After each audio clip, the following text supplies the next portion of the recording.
The Euros are on their way, and the thing that everyone is talking about is who should go and who shouldn't.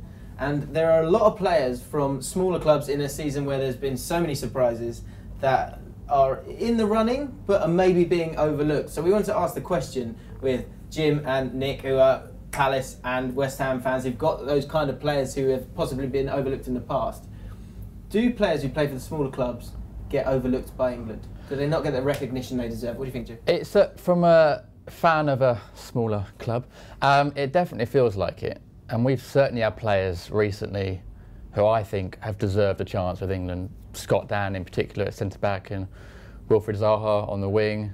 And before this season, Jason Puncheon in midfield as well. Yeah, good players. One, didn't he? Didn't get anywhere near. Exactly. Puncheon and Dan, 28, 29 at the peak of their powers, really. So it does feel like that. And obviously, I'm sure Hodgson will say, we watch these players, we make a decision, it's all very fair, and I'm sure it is. But when you see players week in, week out, I'm sure it's the same with West Ham, who are playing really well, and Palace at the time were 5th in the table. What else have they got to do to get an opportunity, even if it's just to call up to a friendly? Because even that is a tip of the hat and saying you deserve a chance, and they're not even getting that. So it is frustrating. I think understandably there's that feeling that, well, if you play for a big club, then that must mean that you're a better player than players who are playing for smaller clubs. But that's not always the case. There's players in the Glenn Johnson, for example, this year at Liverpool or Chelsea, straight in the squad. Goes to Stoke and he's not in the squad anymore. Nicky Butt back in the day, playing for Man United, would always get in the squad. Goes to Newcastle, it doesn't happen anymore. So there is that. It does feel like there's that perception, and I think West Ham players have maybe felt the brunt of that this year. Yeah, definitely this year. I mean, Mark Noble should have been capped in the past. I feel England have got a poor squad up to now. In the past, where Noble could have got a cap with the likes of Fabian Delph getting in and players like that.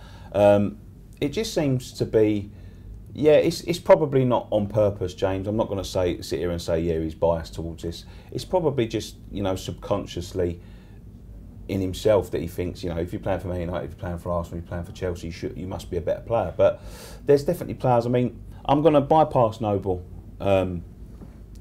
But for my money, Aaron Cresswell is the best left back this country's got. Been playing at a consistent level for 2 years, and when you see players like Kieran Gibbs, who doesn't play for Arsenal, getting in front of him in the England squad, you've got to ask yourself why. Do you think publicity is part of it? Maybe. Being, the players who play for those big clubs are seen. Yes, but if there was one season where you say playing for a big club doesn't automatically mean you're a good player, it's this season, where the littler clubs have upset the odds, and Leicester are top of the table and West Ham are 5th, So this is a season where I think you can throw that out the window and say it doesn't matter who you play for. If you're playing well and consistently, and you are a good player, which if you're in a top flight playing well, you will be anyway, then you deserve a chance. But you've got the likes of Vardy and Drinkwater in now. I've got no doubts, James, if them two players were playing as well as they are, but Leicester had lost every week and they were sitting 18th in the table, I don't think they'd be in the squad. Well, here, look, we've got a list of names here. Now, you'll laugh at some of these, but all of these players have scored more points on fantasy football this year than some of the players who've made it in the England squad. Scott Dan, Wilfried Zaha, Joel Ward, Jason Puncheon, Mark Noble, Aaron Cresswell, Mikel Antonio, Andy Carroll, John Joe Shelby, Troy Deeney, Simon Francis, Charlie Daniels, Jermaine Defoe, Craig Dawson, Steve Cook, Mark Albrighton. Okay, now you're getting a bit. It would be interesting though, wouldn't it, if Gareth Barry, another one. When he's at Man City, he gets an England squad, he gets an England team.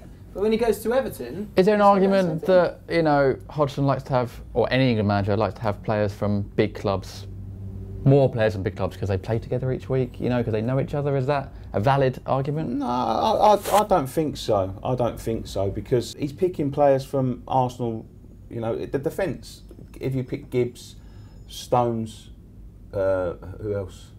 Cahill. They play for 3 different clubs anyway, so they're not. I could see that there was a big call in the 90s to pick the Arsenal back 4. Yeah, we never did that. Or the Man United midfield. Or the Man United midfield, yeah, but we never did that. But I don't think that's the reason. No, I don't. I think you could also suggest that if a player like Jermaine Defoe is scoring that many goals for a Sunderland side who are struggling, then how well would he do in a team where there's loads of decent players? Or does he look better Because he's a big because fish. he's a big fish in Quite a little possibly. pond. It's tricky. I think we're blessed with strikers anyway. I think, you know, you can't look past Kane, Vardy, Sturridge when fit, Rooney.